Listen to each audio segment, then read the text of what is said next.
आज मुद्दामून एक महत्त्वाच्या विषयासाठी आपल्याला इथं बोलवलं आहे. गेल्या अनेक वर्षापासून आपल्याला माहिती आहे की महाराष्ट्रामध्ये गुटखाबंदी केलेली आहे.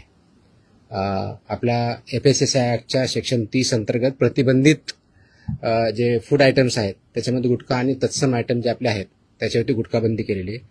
त्याच्यावरती आपण अनेक वेळा कारवाई करतो, रेड्स करतो, फाईन करतो, FIR करतो. त्याच्यामधल्या प्रोव्हिजननुसार जेल पण होते, प्रॉसिक्युशन पण चालू आहेत. परंतु प्रोहिबिटेड आयटम असतानाही, फूड आयटम असतानाही महाराष्ट्रातल्या ऑलमोस्ट सगळ्या ठिकाणी हा गुटखा विकला जातो आणि कंझ्युम केला जातो. ही रियालिटी आपण बघतोय. मग याच्यावरती पर्याय काय? एन्फोर्समेंट तर चालू आहे, ते आपण आता जास्त स्ट्रिक्ट करत आहोत, तर ते चालूच राहील. परंतु याच्यावरती काही डेटरन्स असा क्रिएट करता येईल का की ज्याच्या माध्यमातून, कारण प्रोड्युसर तर इथं नाही आहेत प्रोहिबिटेड असल्यामुळे, ते बाहेरून आपण जे याच्यामध्ये इन्व्हॉल्व असणारे बिझनेसेस आहेत, बिझनेस पर्सन्स आहेत, ट्रान्सपोर्टर्स आहेत, रिटेलर्स, होलसेलर्स, सेलर्स, हे त्याच्यामध्ये इन्व्हॉल्व आहेत. त्या प्रकारचं रॅकेट आहे आणि ते जर उद्ध्वस्त करायचं तर आपल्याला खूप मोठ्या प्रमाणात स्ट्रॉंग स्टँड घेणं हे गरजेचं आहे. ह्या निष्कर्षापर्यंत शासन पोहोचलेलं आहे आणि म्हणून मध्ये बऱ्याच वेळेस याच्यावरती डिस्कशन पण झालं की काय केलं पाहिजे. आणि मी इथं जॉईन झाल्यानंतरही याच्यावरती आम्ही विचार केला काय करता येईल, कारण याच्यामध्ये this is a danger to public health आणि म्हणूनच तो आयटम प्रोहिबिट केलेला आहे. जर पब्लिक हेल्थला जर डेंजर असेल आणि तो आयटम प्रोहिबिट केलेला असेल तरीही त्याचा व्यापार होत असेल, तिथं ट्रान्सपोर्ट होत असेल, होलसेलर विकत असतील, सेलर विकत असतील आणि तो अवेलेबल होत असेल, तर त्याच्यावरती स्ट्रिंजेस्ट पॉसिबल ॲक्शन घेणं गरजेचं आहे. ह्या निष्कर्षापर्यंत पोहोचल्यामुळं आज दिनांक 12 जून रोजी मी मोका लावण्याचे आदेश पारित केलेले आहेत. So we have issued the order saying that MOCA provisions will be, MOCA कायदा, मकोका ज्याला आपण म्हणतो, Maharashtra control of organise crimes act 1999 हा आम्ही इन्व्होक केलेला आहे. ही माझी तिची ऑर्डर आहे इश्यू केलेली. आणि ह्या ऑर्डरच्या अनुषंगाने हा फक्त फूड सेफ्टी ऍक्ट 2006 चे कलम 3, 26, 27, 30, 38, 41, 42, 59, 63, 64 आणि 89 बरोबरच Maharashtra control of organise crimes act 99 चा sections 21D, 21E, 21F, 3, 4, 18, 21 and 23 read with code of criminal procedure 1973 किंवा भारतीय नागरिक संहिता सुरक्षा संहिता 2023 याच्या अनुषंगाने ही ऑर्डर मी आज पास केलेली आहे. एक मिनिट मला बोलत होत्या, माझं पूर्ण होऊ दे, पूर्ण झाल्यानंतर विचारा ना प्रश्न. सो ही कारवाई करताना हे प्रोव्हिजन्स आहेत. त्याच्यामध्ये ऑथॉरिटी कोणती आहे, त्याचं रॅशनेल काय आहे, कोणत्या क्राईम्सला, कोणत्या ऑर्गनाइज क्राईम मधल्या जी 21D ची डेफिनेशन सांगितलं त्याच्या क्राईम मध्ये हा क्राईम कसा बसतो, त्याच्या ऑथॉरिटी कोण कोण आहेत, ह्या सर्व आपण डिफाईन केलेल्या आहेत. आणि याच्या अनुषंगाने अल्टिमेटली आपण काही ऑर्डर्स, डिरेक्शन्स या माध्यमातून दिलेल्या आहेत. त्याच्यामध्ये ज्या ज्या ठिकाणी हे मोर दॅन वन्स एखाद्या ह्याच्यामध्ये ट्रेड करणारा व्यक्ती, संस्था, आस्थापना असेल त्यांच्याविरुद्ध कंपल्सरी मोका इन्व्होक करायचे ही ऑर्डर आहे. त्याचबरोबर सेक्शन 23 ऑफ मकोका ची जी प्रोसेस दिलेली आहे ती प्रोसिजर कंपल्सरी पाळायची हे पण आपण या सेक्शनमध्ये आदेश दिलेले आहेत. त्यानंतर persons and entities against whom MOCOCA shall be invoked are manufacturers and producers of prohibited food products, number 1. Number 2, financiers funding their manufacture, procurement or distribution. Number 3, interstate and intrastate suppliers and commission agents. Number 4, transporters and vehicle operators, including agents who book or arrange transport.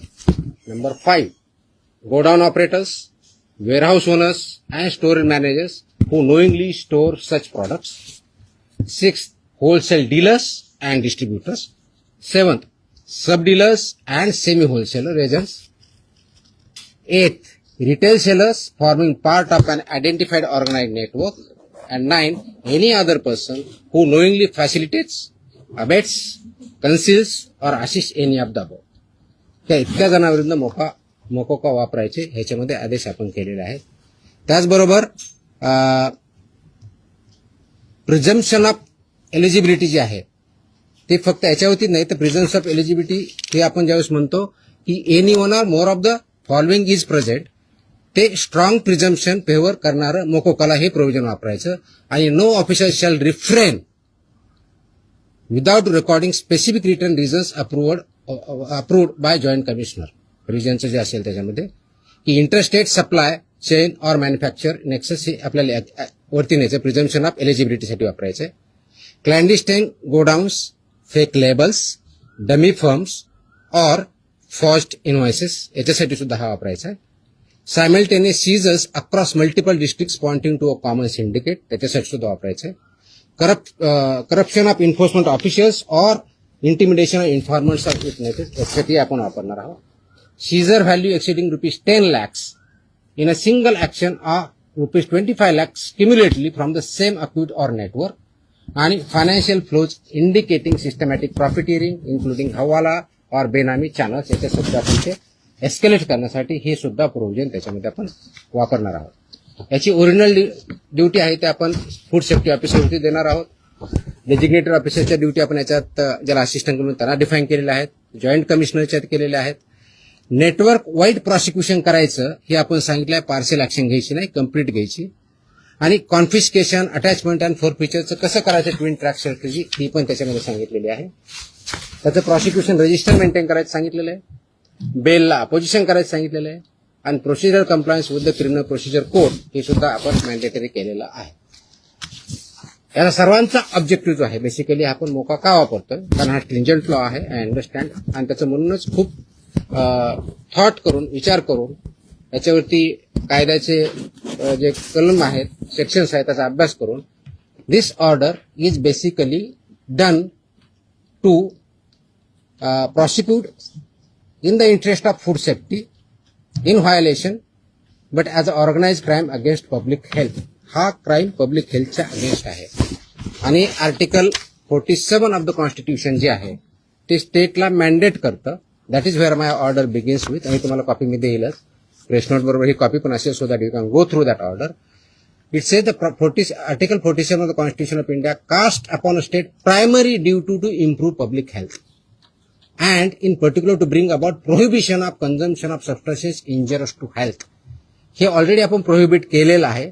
त्याचं implementation व्हावं, public health improve व्हावं आणि public health जी endanger होते ते control करता यावं या दृष्टिकोनातून मोकोका कायद्याचे प्रोव्हिजन हे प्रोहिबिटेड आयटम जे 32 म्हणजे फसाई ऍक्टच्या सेक्शन 32 अंतर्गत जे आपण प्रोहिबिट केलेले आयटम आहेत त्यांच्यावरती आजपासून म्हणजे अगोदर लागू करू शकलो असतं पण आज आपण ती ऑर्डर काढलेली आहे and it will B implemented completely across the state of Maharashtra. त्याच्यामध्ये मिसलिडिंग ऍडव्हर्टाइजमेंट ऍक्ट आहे. तुम्हाला काही दिवसापूर्वी कारवाई केलेली बघितली. फसाईमध्ये सुद्धा मिसलीड करणं, लेबलमध्ये चुकीची माहिती देणं, इन्ग्रेडियंट चुकीचे असताना वेगळा क्लेम करणं हा सुद्धा गुन्हा आहे. त्यानुसार आपण कारवाई करतो त्याच्यावरती. It's not about police or FDA किंवा फूड सेफ्टी ऑफिसर्स.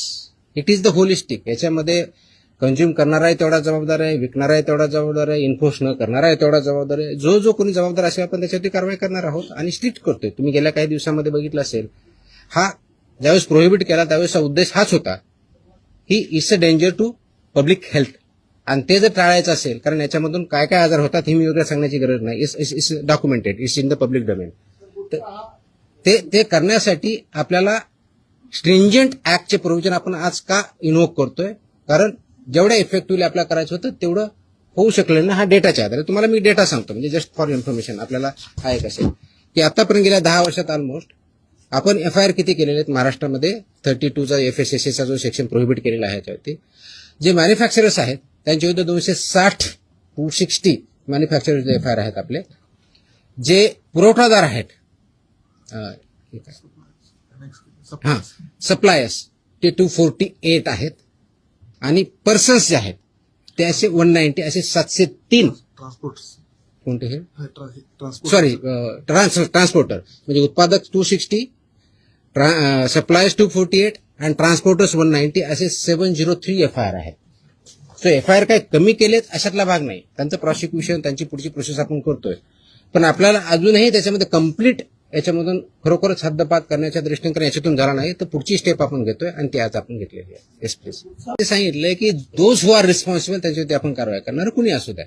ते माझे अधिकारी असू शकतात इन्व्हॉल्व जर असतील तर दुसरे कुणी असू शकतात. त्याच्यामध्ये एड्स अबेट हे शब्दप्रयोग आपण जे केलेले आहेत त्याच्यामध्ये त्यांचं इन्व्हॉल्वमेंट जर सिद्ध झालं तर आपण त्यांच्यावरती करू.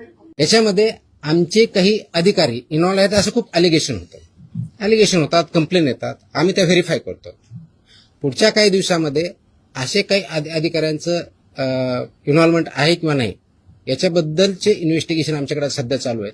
त्याच्यातून जे रिझल्ट येतील ते आपल्यापर्यंत येतीलच. मला धमकी आलेलं कुणी सांगितलं तुम्हाला? नाही sorry no sorry please look at ती जुनी क्लिप आहे कमीत कमी 10 वर्षापूर्वीची आहे.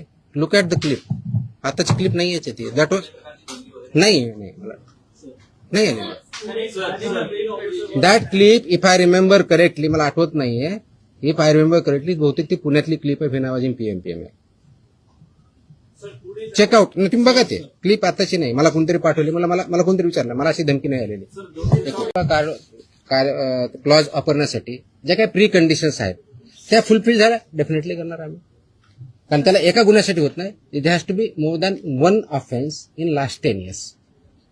त्यांच्यावर जर झालेला असेल तर डेफिनेटली आम्ही करू कारण त्याचं कंडिशन फुलफिल करायला पाहिजे.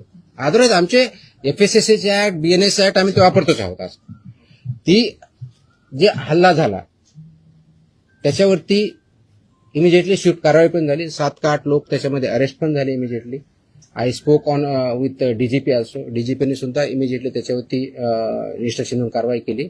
अँड अशा प्रकारचे हल्ले आम्ही भिणार नाही. Very clearly will protect our officers आणि those who take law into their hands will show force of the law. सगळ्या एजन्सी एकत्र काम करत असतात. त्याच्यामध्ये सगळ्याच एजन्सी काम करतात. आपण याच्यामध्ये मकोका लावताना किंवा हे करताना इव्हन आताचे जे FIR होत आहेत त्याच्यामध्ये आपण फक्त विकणाऱ्याला करत नाही त्याचा ट्रान्सपोर्टरला पार्टी करतोय त्याचा डिस्ट्रीब्युटरला पार्टी करतोय तुमच्या ओनरला मी तुम्हाला लिस्ट पण दिली. तर इथून पुढचे आता आल्यापासून FIRचे हे it will be right from manufacturer to seller. आताही होतात अजून जास्त स्ट्रिंजेंटली होतील. So they are responsible. कायद्यामध्येच व्हेरी क्लिअरली त्याचे कुठेही डाऊट नाही त्याच्याबद्दल.